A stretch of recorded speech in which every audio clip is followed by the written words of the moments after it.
Yo, yo, let's get it.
Yo, what is the deal? The very first episode of the Nation or Nothing podcast with your boy, GQRAIDER, man. What's happening, man? Hey, look, give me a second, man, as I get a special guest in here. We got our boy, Raider Killmonger. That's my beautiful wife in the background, y'all see. Let me add my man to the stage. Raider Killmonger in the building. What up, bros? What's up with you, man? Good to see you, bro. Hey, look at where we at, man. Yes, sir. We doing what we love, You want to look, my man on the clock and everything, but he's like, look, I'm still gonna stop in. Oh yeah, it's imperative, you know what I mean? Now we're starting to see things fruition, you know what I mean? If you've been a long time Raiders fan like us, go ahead and let y'all get some of the view over here. Soak up some of the ambiance. Right. But if you've been a long-time Raider fan like us, this is the moments that we've been waiting for. These are players. This is a draft, a long-inspired draft, a long time coming. You know, we got a lot of impact players. I'm thoroughly impressed. What about you? I'm impressed too, bro. I think that Spytek and Brady did their motherfucking thing, bro. They did their ones and twos, bro. Honestly, man, yes. Amazing. Who some of your favorite picks or some moves that we made as far as UDFAs? We'll start with the draft picks.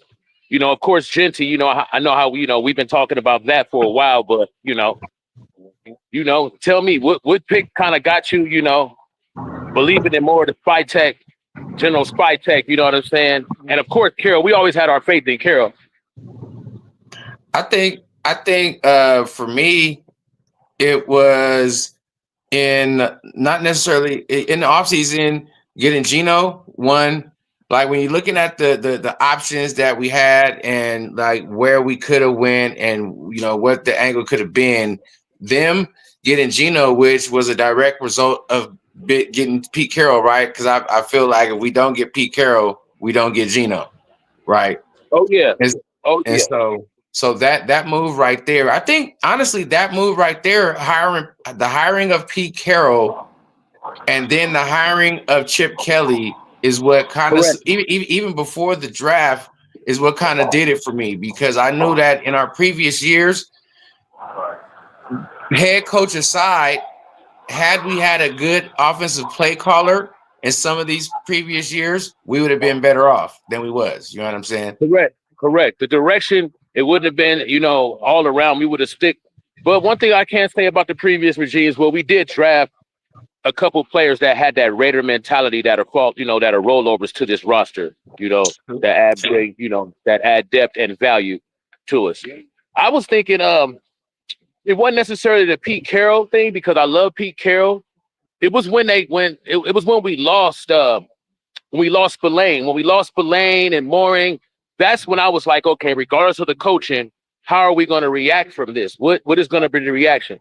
With the grabbing of, the acquisition of Landon Roberts, as well as who else did we get? We got Eric Stokes. We got Devin White. Once we got them acquisitions, that let me know, okay, he's not trying to take a step back. Chin. Yes, Jeremy Chin. He's not trying to take a step back. You know what I mean? So with that, if not, you know what I mean? He already has a type of bar of level that he plays at as far as his defense and its expectations, you know. And Right. for us to have him, I'm not gonna lie, I'm grateful of it. You are right. You're right. We started seeing positive once we got Carroll, you know. And But honestly, you can kind of say we started seeing a different shift once we got Tom Brady in the building. oh yeah, oh wow, that even brings me up to another video I was watching the other day. You know, Brady's putting out tutorials now, quarterback tutorials. I'm Oh, gonna send word. it to you. I'm gonna send it to you. And when I'm looking at the tutorial, I'm like, whoever soaks up this information is gonna be the man real fast. He's talking about release points, you know, different trajectories, how to release the ball, how to pull the power from your legs. And it's kind of like mind-boggling to know that we have this guy mentoring our quarterbacks and as well as leading the direction as far as what are we going to go on certain picks. You know what I mean? Look, since you mentioned that, let me piggyback off that. So that takes me to Tommy Millett and Cam That Miller. was you already went Right. you went where I was going, man. I thought we would go to the second pick, the third pick, the fourth pick. Let's But get right to it. Mellon, I'm just beyond amazement, bro. I watched this video. I stayed up last night and I watched both of their videos. I watched him and the other guy, Cam what is his name? Cam Miller. Yep. And I watched the subtleties between the differences between them. Cam Miller is more of a passer's passer. He kind of unleashes the ball. He's kind of like a trying to think of how he pushes the ball. You know, his throwing motion is very complete. He's a better thrower for sure. You know, he's a better thrower than Mellon. Miller is probably not even gonna. I don't think Miller is gonna play quarterback like that. If Miller touches the field to me as a quarterback, it's gonna be strictly as a Taysom Hill type of role. You know what I mean? Well, Miller is an athlete. He actually got drafted as a receiver. He's a quarterback, but we drafted him as a receiver. Well, I don't know. Excuse me for a second. Yes, I totally understand. We draft, so he's on our depth chart as a receiver. As a receiver. Oh wow, that boy is fast, man. That boy is fast. There's some things that we could polish up in his pass game if we do put him in on some wildcat, etc. So the ceiling for that boy is the highest of anybody I've seen. You know what I mean? And then Cam was a dog too. Oh yeah. He showed what he had. What he has like a good second step and a dead leg and a good juke. So he's a better cutback runner, but the speed is no comparison to Mellon. I think Mellon ran a 4.3, I believe. I believe that was a scouting report. He's not. That's what I'm saying. Cam Miller is not trying to be an athlete like that. He's a quarterback. Right. You know what I'm saying? Like, you know he won two FCS championships as a quarterback. Right, and they played against each other, if I recall. I think they did. I recall that they both played in a championship against each other. Yeah, that one right there is just. But that one hit my heart, and it was just like it's like we picked common sense over hype this draft. It's kind of like the common theme I've seen. Like if you really watching, you know, Reef, I know you I know you're gonna check us out, but Reef, I don't agree with you with the C grade. I don't. When you address your needs with players that have a high ceiling that are better than the previous players. So this draft is the best draft that we've had that I've probably seen in a long time. I want to say period. I really want to say period because we got players that fit the mold of top to bottom. Top to bottom. Top to bottom. I would say this was a phenomenal draft, top to bottom. Now the thing is, just like any year, you gotta wait and see what happens when they actually touch the grass. You know what I'm saying? Everything could be great on paper, but until they touch that grass with them pads on, you know what I mean? And that's the difference between grabbing hype players versus players that are proven commodities in their division. These people that we were picking were mostly team captains. GQ, we picked team captains. We weren't picking guys that are maybe. So that means the people that we picked, they didn't really care. Like even Jack Besh, You know, we picked at least 3 players that I had on my personal board. You know what I mean? And that's not being selfish. You know what I mean? I wanted to get Elijah Badger, but I heard he signed with the Chiefs. I'm very upset about that. He's a UDFA. He signed there. I was looking at my Florida Gator players, looking at certain players, the talent level, et cetera, and where they signed. And for the Raiders, I mean, come on. You got to think about what we're trying to build and what we are building. You know what I mean? Other teams were mad. I'm bringing this up because of the quarterbacks that we acquired. People were saying, well, you could have got Sanders or you could have got this quarterback. And it's like, we want that dog in them. And that dog is the competition. If you feel like you don't have to fight, we don't kind of want you on our team. And that's not saying that we don't love you as a player, that you don't think you're going to do good things, but we need competition. And Pete Carroll is a guy that brings in guys that complement each other. Yes, sir. Here's my issue with that. My issue with that is, again, when I'm talking about earlier, the confidence I have in the team going forward because of what direction they're going in, and because it's being led by Tom Brady. This is the same Tom Brady who has taken Shedeur under his wing, right? Like regardless what anybody says about anything, it is a fact that they worked out together, you know, whatever the case may be, mentorship, you know, he works. So knowing who Shedeur is, knowing how he is, he's still in their personal life, chose and decide to deal with this guy. So there's no way that Tom Brady can deal with Shedeur and he's not able to be on an NFL team because nobody wants to deal with him. Like like in terms of like, I read up on it. I've started getting different views on it. And the picture that they put out there versus what I investigated is kind of 2 different things. The picture they put out there was he was arrogant, he was this and brash at his interviews. Now that was true around the 20th picks, around the certain picks, he was that way. But the consensus that I was reading, that I was getting into, was his father and them. They were his agent. His father, it was basically what his father say. And a lot of teams didn't want that package deal. They don't feel like we don't want to have to deal with him. You've coddled him your whole life. We want to see what decisions that he make independent of you. And his first, if you notice, from his first day to the day when he got drafted, he kind of toned it down as far as what he was wearing, his ice and his part. You know what I mean? By the time he got drafted, he did not have that big old chain on, bro. He did not have that chain on. So sometimes, you know, with these owners, you do have to play the role. You know, at work, it's the same thing. It's a job. You have to play the role to a certain extent. And you do, but at the end of the day, too, you want people to be themselves. And I'm not saying that what he did, because I wasn't in the meeting, so I'm not saying that everything he did was the way he was supposed to have it done. But the fact of so like the Dion effect is like the people said the same thing about like Lonzo Ball. I mean, you know what I mean about LeVar Ball. Right, the way he was in his kid's life and the way he is controlling, you know what I mean, manipulative in a way. But all his kids is successful. All his sons made it to the NBA, you know, or most of them made it to the NBA. You know what I mean? They balling, they hooping, and they did it with their dad there.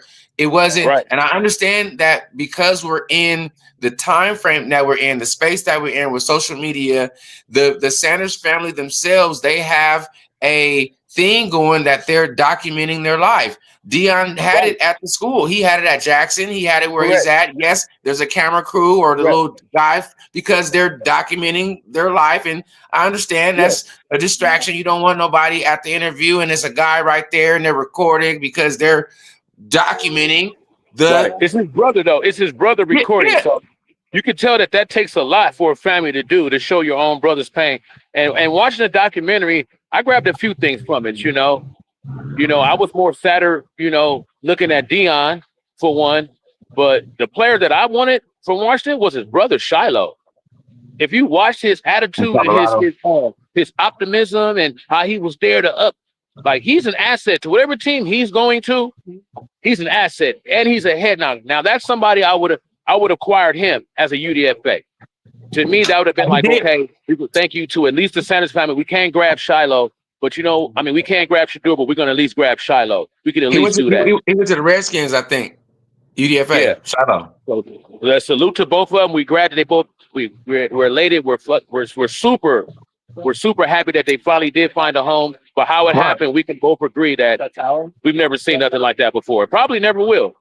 Probably won't ever, you know, and there's definitely both sides to the story, whatever the case may be. But at the end of the day, like I understand that. So basically, they're saying like, 'cause I'm just curious if when Eli said no, if Peyton was there recording their the life story of the family, like recording Eli's journey, recording the shit, and if Peyton was there, they would be like, nah, we not drafting Eli in the first round because we can't deal with the fact that his brother Peyton is there with the cameras recording. Arch is telling them not to do, because Arch did do exactly what Dion did. He was in his son's life and he was like, no, we not doing that. But see, this is where we kind of get deceptive. You know, when people think of race, this is where it gets deceptive. We got to look at it like these kids nowadays coming out of college, man, they have NIL contracts. They have money. They have money already. They have options already that Eli didn't have. You understand me? They have higher visibility, these NIL contracts. So what else? The transfer portal. That's three things that were not prevalent in those days. So we can't compare as far as the person Eli. We can't, because it was different times. You know what I mean? It's like Jordan DeLambier type of thing when you really think about it. You know what I mean? That's what I'm saying though. That's what I'm saying. But I feel like even though he could have been what they felt was, because again, perception is everything too, right? If I already have a perception of you, or I already have a whatever of you, anything that you say, I'm still gonna feel like you being brash and arrogant or whatever, right? Because I already would had it made up that's why you are. You know what I'm saying? So how your perception should be based on performance. You know what I mean? It's your performance and your perception is determined by your peers. It's not you. I can't go around and saying, yeah, I'm the most trustworthy person. My friends have to attest for me and say, you know what? But I can depend on him for this, that, and the other. So, you know, kind of like when you blow on your own horn, you know, that's perception.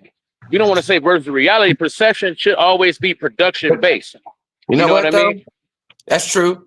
But at the end of the day, the Raiders didn't select him, but we did select 12 other people. So here's what I liked about the draft. I liked how with the people that we got, the value the value of the people that we got, and the value of when we took them and how we took them, by them trading back and still getting back.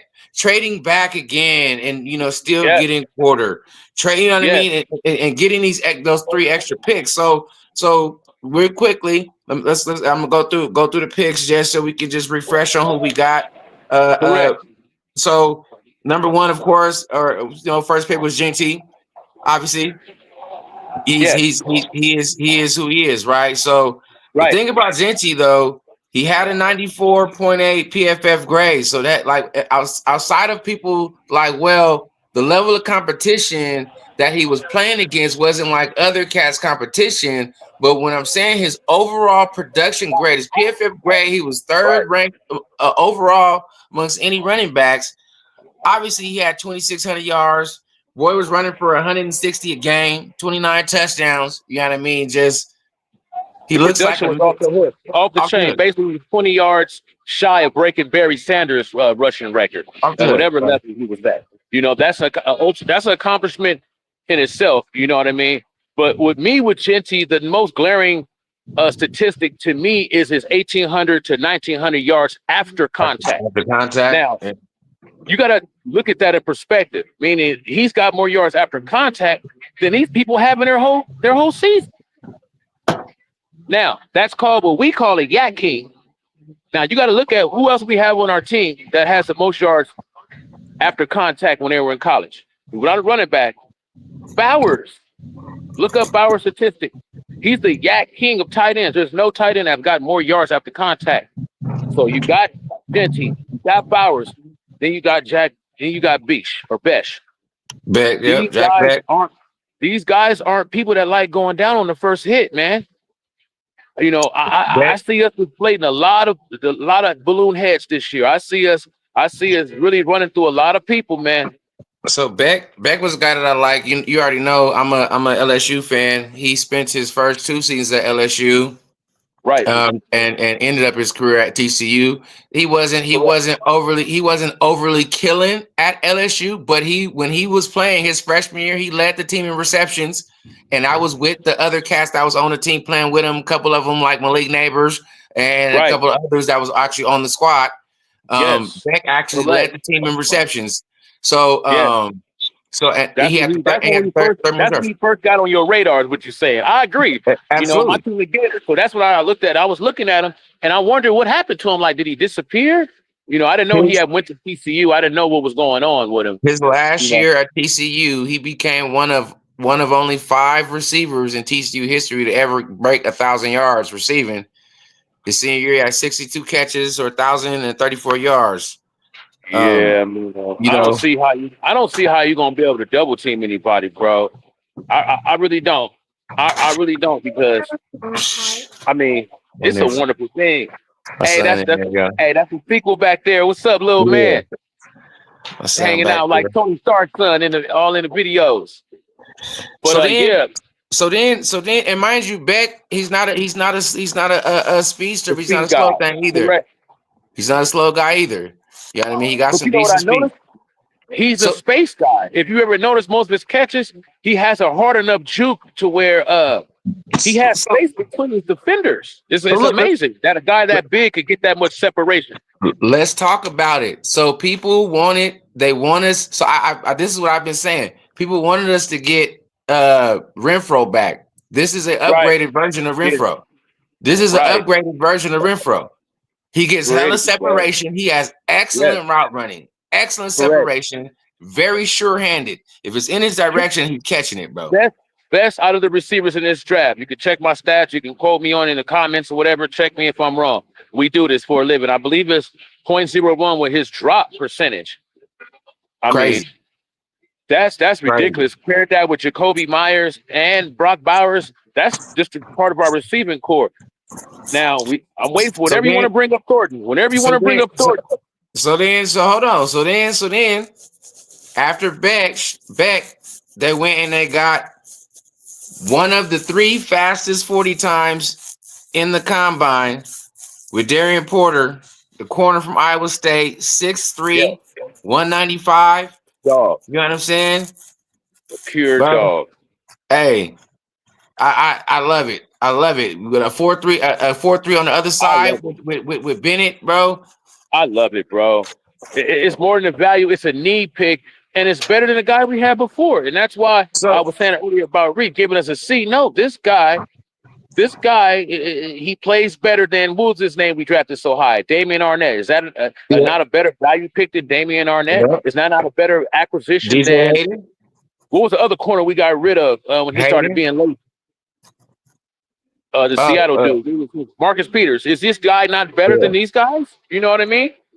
So here's what piqued my interest about this guy as well. So obviously it's not just that he's fast, right? It's like, oh well, he's just a speed guy. No, not only that. Move around, man. This guy's you got a guy on his loud motorcycle, man. You know how they do it, man. Oh yeah, you good. So look, Porter. It's what got me about Porter is not just his speed. He was the fastest defensive back in the combine. He had the fastest 10-yard split. He had the fastest 3-cone shuttle. He had the fastest. The fastest 3-cone split. He has the fastest 20-yard shuttle. He was the fastest of all the drills, the cone drills, the shuttle drills, and then also had one of the fastest 40 times. So he's not just fast; he's quick. You got to change direction. It's fluid. Right. We like about his tape. We know about the the measurables, but what did you see on tape? I'll tell you what I seen on tape. What I liked about him. What I seen on tape was he gets a solid zone defender. He's solid on his zone. So zone coverages, he doesn't get too mixed up and he has his recovery speed. You know, everybody likes recovery speed, but what we say is, you know, you shouldn't be in that bad position to begin with if you're taught, you know, if you're technically sound, you know, in your techniques. However, you got to look at it. Pete Carroll is a DB whisperer. He's a DB guru. Absolutely. And what I mean by that means not just because of Legion of Boom. See, people don't understand what Pete Carroll represents. You know, what Pete Carroll represents, he's probably one out of a couple coaches that in college they had a certain winning percentage. In the NFL, they had a winning percentage. You know, I started watching him when Urban Meyer and them were winning championships and doing different things. But what people don't know is during these times, what he started was a brand new tackling system. He created a whole new tackling system. And do you know that this tackling system that Pete Carroll created is the standard? It's the standard tackling for all youth. When if you're a youth coach, etc. Before you could just become a coach, get on there. I know this guy. No, now you have to take tests. And one of those tests is guess whose test? It's the Pete Carroll tackling system. Yeah. So with that, I'm saying that if you have the raw talent and raw skills, Pete Carroll is so technically sound and he knows every level of how to develop these young players, especially when it comes to DB, to where it's highly unlikely that they will fail. That's what I'm trying to say. When I say it could be a bust, I don't think so, bro. No. And to answer your question, I like that he gets around the ball, right? Any DB that gets around the ball, I like. So you can, like I said, he has his measurables, but the fact that he gets around the ball, out of the 36 games that he played, he has 6 pass deflections, meaning when motherfuckers are trying to come at him, you feel me? Right. He's getting to it. He had 3 picks. You know what I'm saying? So he's that's mostly instincts, but add them instincts with a coach like Pete Carroll, he's going to have more opportunities. And then not having to worry that if you pass me up, Palomalu is going to smack you or Chin's going to smack you. You know, you need that. We really need that. It's called cohesiveness at defense and picking, what is it called? Complementary players. Yeah, it's the best draft ever, JC. So then look, because I know we got time. So then they followed that up with the 2. I'm mentioning them both at the same time. The offensive line, the 2 tackles. Yeah, but they're offensive linemen because they're going to be utilized as guards, maybe tackles, but they're definitely going to be utilized as guards. So the first one obviously was Caleb Rogers, your boy from Texas Tech, 6'5", 315. 6'5", 315. I liked it as far as depth wise, but I wasn't impressed. Now the second guy that you about to say, I was impressed. What's the other guy's name we grabbed? Charles Grant. Yes, Mr. Grant. Now that guy, I want to put him next to Powers. I want him next to Powers, bro. The crazy thing is those 2 dudes are the same size. I know that they're different players. I mean, Charles Rogers get after it too. I watched his tape too. He get after it too. But them two cats are the same size. They're both 6'5", 350. Well, Rogers is 315. He's Grant is 311, 312. Right. So, but you got these 2. That's amazing. That's literally identical. Right. You know what I mean? Right. Plug them different in, bro. Reflections of the mirror. I got you. Plug and play. Grant is a little more ferocious, but still plug and play. Both of them, bro. That shit's gonna be crazy. That shit's gonna be crazy. Okay, I'll take those 2 picks as well because it's a need and it's depth. Because that's where we lacked last year. You know, when Malcolm Kuntz went down, when certain offensive linemen went down, we really did not have the depth. We didn't have the depth to correct. And that just created those two acquisitions just created depth with Dylan Parham, Jordan Meredith, Alex Kappa. You know what I mean? Right. Depth pieces. So then let's get to your boy Tennessee, 6'5", 205, 4'3", I scouted him very, very, very heavily, bro. He on my board. I had about 3 guys that I wanted to pick in the 5th round or the 4th or 5th round or better, and he was one of them. It was him. Elijah Badger, and it was the other dude from Florida. His name was Kamara DK. If you look him up, Kamara DK ran a 4.3. It was guys that you didn't expect to run fast. I didn't Right. want Savion Williams. I didn't want Luther Burden because, like I say, when you keep looking for height and all that, you know what I mean. We kind of put that over performance. Yeah, they pass the eye test. They're football players. Everybody that's on the field is a football player. But we kind of want a guy that just goes to work and does his job, and that's not looking for the accolades every play. You know what I mean? He's not trying to do the dance every touchdown, And that's a difference to me with grabbing, these blue collar, blue chip players that were captains of the team. They're not the flashiest. By the way, Thornton played his first 2 seasons at Oregon, BT Dubs. Oh yeah. He played his first 2 seasons at Oregon. And then transferred and hit the portal. What I seen out of Thornton is like now we got to check. We're going to have to check on our wide receiver coach. We don't have Biletnikoff as a wide receiver coach. But now is when I start looking at, okay, who's coaching our wide receivers. I started getting into depth when we do a show on our coaching. Who's going to be coaching these guys before the season starts. That way we have a better feel on what type of systems or routes that these coaches like to run and et cetera, We have a lot of players that are multi-use players. What I noticed about this draft, they picked a lot of players that are multi-use players, like players that either play multiple positions, have played multiple positions. Flexibility, bro. That's flexibility. I mean? Because even talking about Darian Porter played his first 2 years as a receiver. He switched to corner. Right. Same with Mellet. He switched to corner. Same with my most intriguing pick of the draft. Okay, if you ask me my pick right now, my most intriguing pick is the defensive tackle JJ Puegas. JJ Puegas from Ole Miss. Puegs. Yes, Mr. Puegs. Yes.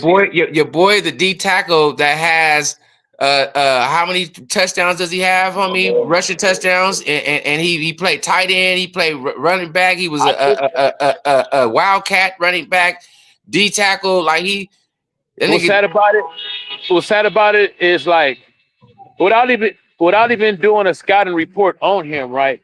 His name already rings bells because my team is the Gators, so we play them, right? His name stands out because I've seen him season in and season out. He's all over the field. He has high visibility, and the ceiling for him is even higher. Can you imagine the goal line running, handing him off on the goal line? You know what I mean? 3 big at where he's 6'2", 309 pounds, bro. Yes, I thought he was about 315, but he looked about 315. But he's showing at 319, but he can go from there to 315 easy, And we need an immovable mountain. We need an immovable mountain because we don't know. We heard about the hairline fracture in Christian Wilkerson's foot. I'm sorry, and we're not sure when he's going to get out there. So we need another complimenting mountain to be out there. My pick was. That was already proven to be cap because they were talking about Wilkins. Wilkins was out at the fucking voluntary workouts. He was out at the workouts working out. Right. That was real strange to me. That was real. I don't want to say it was a cover up, but he was out there. He was working out in the weight rooms, working out. Right. Well, I see him on Matt Crosby channel. Doing squat. I seen the video of him doing squats, bro. You're not doing squats with a hairline fracture, bro. You're right. I seen him. Did you watch Matt Crosby special? Yes. Matt Crosby draft better. He was on there. Him and our other defensive end. What's his name? Snowden, I think. And but I seen the same thing. He was moving around pretty good. I was looking at every little thing. Like, does he look like he's walking around like he's hurt, or does he look like he's in the rehab process? And it looked like he's in a rehab process. And it looked good, but we still need another. Go ahead. And then we got. I'm trying to make sure I get all the players out. We got the other D tackle from South Carolina, Tonka Hemingway. That dude is probably my one of my favorite D tackle. Was one of my under the radar picks. That Vitek, man. That's genius, bro. That's genius, bro. And then the last pick we had was the linebacker from Minnesota, Cody Lindbergh. Right. We got him? Yes. See, that's This the guy, one. this guy's a What do you? baller. So he's Yeah. a two. He has two first team All Big Ten selections, and he had 94 tackles this season, and he made it to the Senior Bowl. Got a invite to the Senior Bowl. Yes, He's I heard balling. he had accolades, but as far as the linebacker position, I knew that the guy that we had on our top 30 list was a dude Schweiger. So once they robbed us of him, I think that was a UCLA linebacker. That's the one I did a lot of video on, and I really thought he was going to fall into our lap, bro. And that's when they knew. That's when I knew that we just got to take the players that we want. Because with that, these teams, and there was a lot of teams that had good drafts. I'm not gonna lie to you. A lot of teams had smart Yeah. drafts. But fuck all those teams. Then what we worried about is our team, and what I like is that our team had a smart draft. We didn't Yeah, reach for bullshit. We got players of need, and we got players that have value. We able to get extra picks. We made you know what I mean. it was beyond smart, bro. When you think about it, right? You kind of think about was another player of ours that got off the board and kind of got a little bit worried. The corner from Michigan.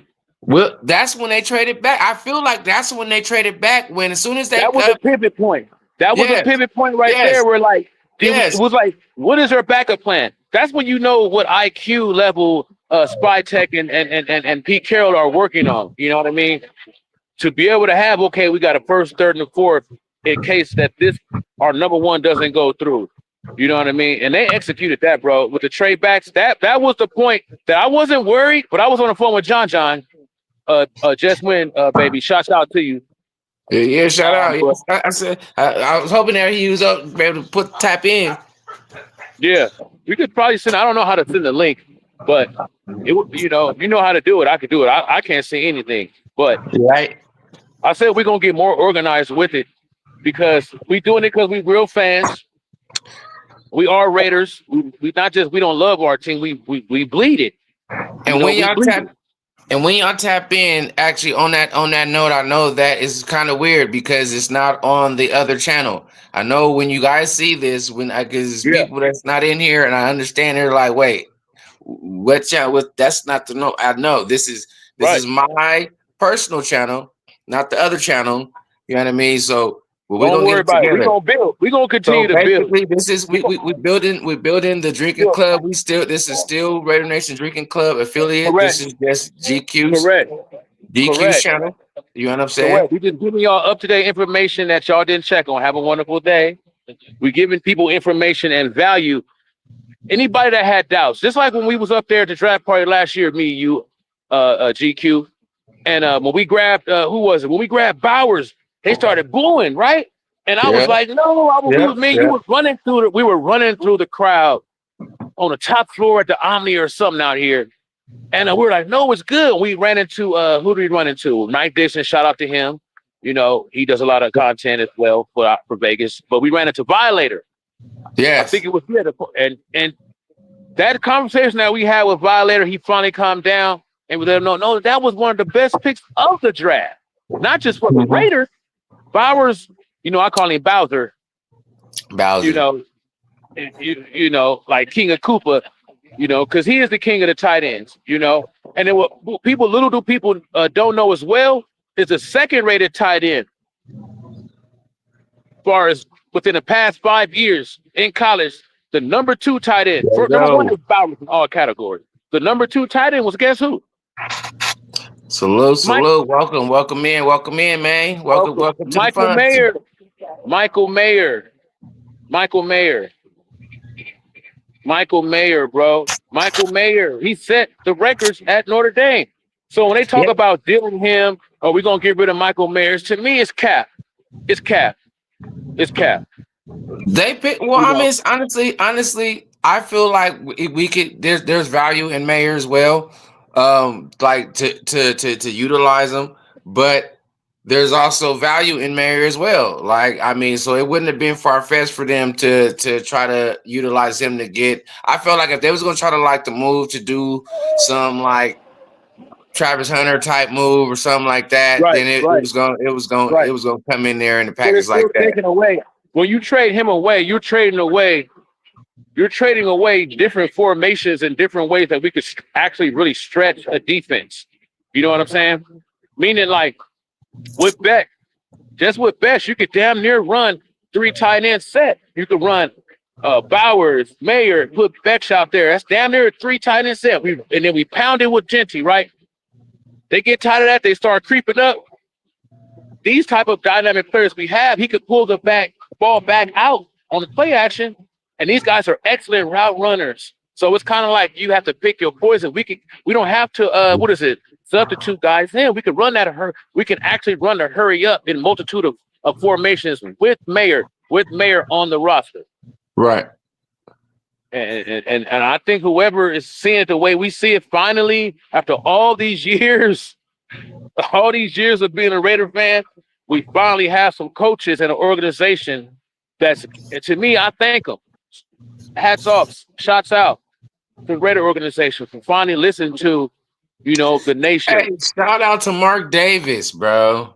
Shout out to Mark Davis. He went through a lot. He made some decisions. He made some poor ones. He made some good ones. He definitely made his money. But this decision right here to allow Tom Brady in the ownership, along with Richard Seymour. Don't forget Richard Seymour is there. I thought he was a co-owner as well. But him allowing Tom Brady in, and then not just allowing Tom Brady in, acknowledging and out of his mouth saying Tom Brady will be involved in the football operations. He's running this. I'm going to trust his mind on this. And you can tell that this is what's going on.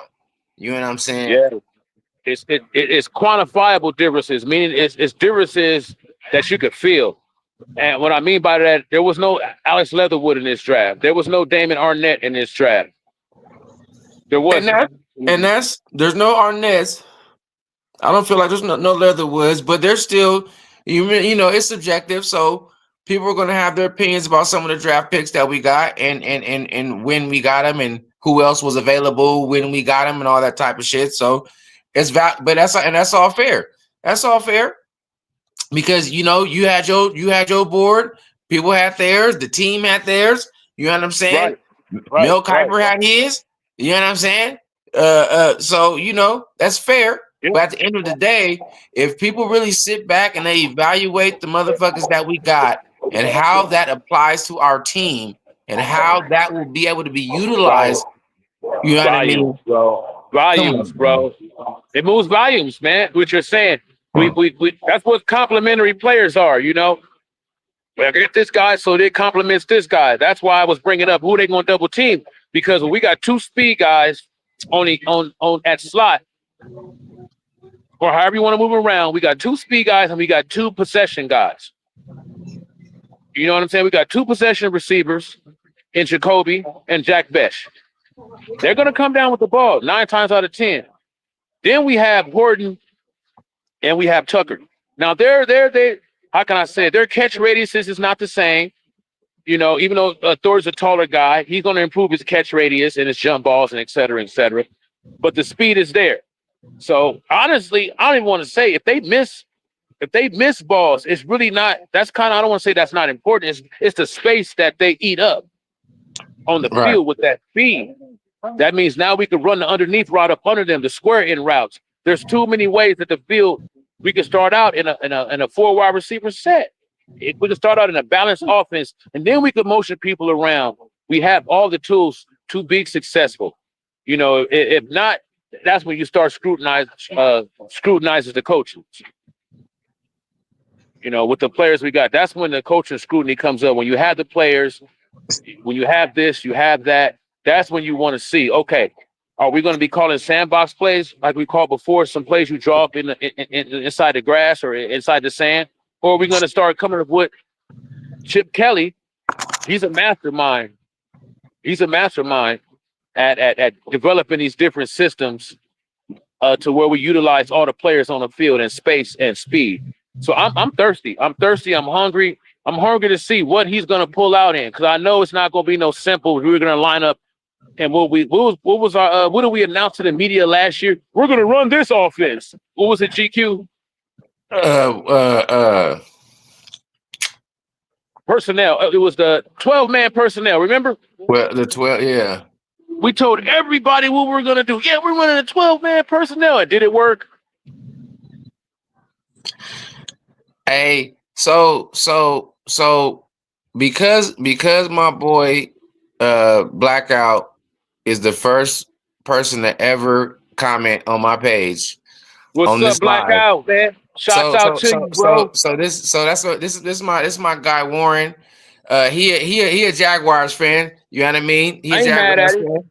You know what I mean? It's all so. I mean, look. And even though this is a Raider channel, we gonna make it. We gonna make it Raider because we gonna see the Jaguars this year. We gotta play them niggas. They got Travis Hunter. Yes, they did. They got Travis Hunter, and they got my boy ETN over there. I love him and his brother. His brother played at the Gators before he moved. You know.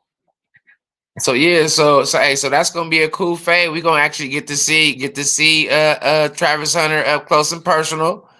You know what I mean? That's gonna be crazy. Hopefully, or not hopefully.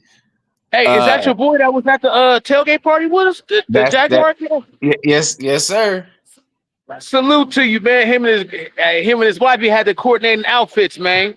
Yes, sir. Yeah, I remember him. Him, man. He was with us, man. Salute to him, man. I hope y'all do good things out there, man. You know, we'll go ahead and look into your team. We like to add. We know we respect the NFL, but the Raiders is our team. We're a gang. We're a nation. But at the end of the day, we do show love. We do show love, to this football thing. And GC, you be on that, GC. Just like the other dude from the Broncos. I ain't never ran up to a Bronco fan, man. I call them donkeys, this, that, and the other. The dude with the leather coat, the cat, the fly one, he always got the suit on. Bronco, yeah. The white cat, Bronco Dave, I believe his name was. Dave. Yeah. Yes. When I see him, I never consider giving love to a Bronco fan, but when I see him, it's all love because he support. He just support his team, but he there. We got certain players. It's beyond football, as men. We show love and come back. GQ. Yeah, I got a few. With y'all little that's why I want to show love to my guy, man, because he's in here in the chat. He's the first one, the only one, you know what I mean? So shit, big ups to my guy, man, for pulling up and pulling through. But like I said, this is a new channel. This is brand new, you know what I mean? So people gonna realize what's going on over here. You know what I mean? Oh yeah, Meditation Drinking Club and Friends. Right? You feel me? Yeah, man. Hosted by Killmonger, GC Raider, Q. Whichever one of us have time. Even Reef can get up in here and give us some quality. We don't want to hear about Carr. We done with that dude. But you know what I'm saying? So we got the quarterbacks. Who did we miss? Let's see any other impact players that we drafted or that we acquired that we feel like we missed. That's gonna make an impact right now. I don't necessarily think so. Like, I feel like you can argue that we didn't get a top end linebacker, but I felt like we did. But again, you can argue that, right? So we didn't get a top end, and I think like maybe a safety. We probably like a top end safety. You know what I mean? Right. Yeah, but I think person that come by that know me that keep waving to me, man. I'm gonna have him get on here and say Raider Nation Drinking Club. But we got some they got somebody right here. We're gonna give you a little live action. Yeah, they gotta keep the streets clean. Thankfully, I'm clean. I don't got my tie on today, but I'm clean and respectful. Yes, sir, no, sir. Blue collar guys, the same, just like our Raiders, Just like our Raiders. This season's gonna be epic, man. We're gonna be there and Lache Tacos, Cisco was happening, Thor was happening, Q was happening. I love y'all. DJ Mike. Who else we got? Ninth Island. Shout out to Ninth Island. You know what I mean? Fitz, Mr. Fitz, Samoan Raider. You know what I mean? The homies. I always show love. Wrecking Crew. Wrecking Crew, yeah. Wrecking Crew. Shout out to Wrecking Crew. You know what I mean? Be out there. You feel me? Shit, man, all y'all, everybody. You know what I Yeah. mean? Yep. And even the ladies, you know, Thor's wife. J Squad. You know what I Yeah. mean? You J over there? You Squad. feel me? J Squad. Yes. Shout out to J Squad. But that's Amen. what it So is, bro. hopefully, yeah. So, you know, we just giving our respect to everybody that came before us, you know. I've been watching a little Mitchell Wrench. I've been watching, I watched Sanji. You know, I watched a lot of Sanji. He's an offensive guy. I've been watching Raider Wasted and Graph. You know, I've been on Yeah, there. yeah. I put in my 2 or 3 cents when Oh, I had time. that's wasted. Graph got the Oak Las Vegas. Oak, Yeah. yes, the Oak Las Vegas Yeah. podcast network conglomerate. They do a lot of shit. It's Hammer, Wasted, Graph. You know what I mean? Yeah. Fucking Yeah. Big Mike. You know what I mean? Big Mike is actually on right now too. Like shout out to Big Mike Raider. He's he doing Yes, his Big thing. Mike. We appreciate you. Everybody Um, in this Raider and this big old Raider conglomerate family, you know, we put our time out for content. We're gonna put out more. We're gonna start putting out more content, more inside news. You know everybody. what I mean? Different things that keep you tuned in and keep you excited, just as well as we are excited out here.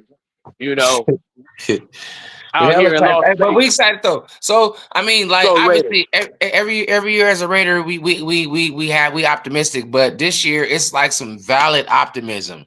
This year is valid. I feel like it's valid optimism, not just It's tangible. It's tangible. absolutely, And you absolutely. know what's really scary about it to me? A lot of people aren't going to agree with me with this, but with the coaching that we're referring to earlier, you know what I mean? I really can't definitively say which quarterback's going to be the best. Of course, right now we're going to say, yeah, Geno Smith, but I don't know, bro. When I'm looking at what Brady is putting out there, and how good he is, and what he's showing and what he's teaching, I'm like, any of these quarterbacks could catch on. Any of these quarterbacks that we got on the roster, if you give them a chance to fight, give them a chance to compete, and let them put the best product on the field.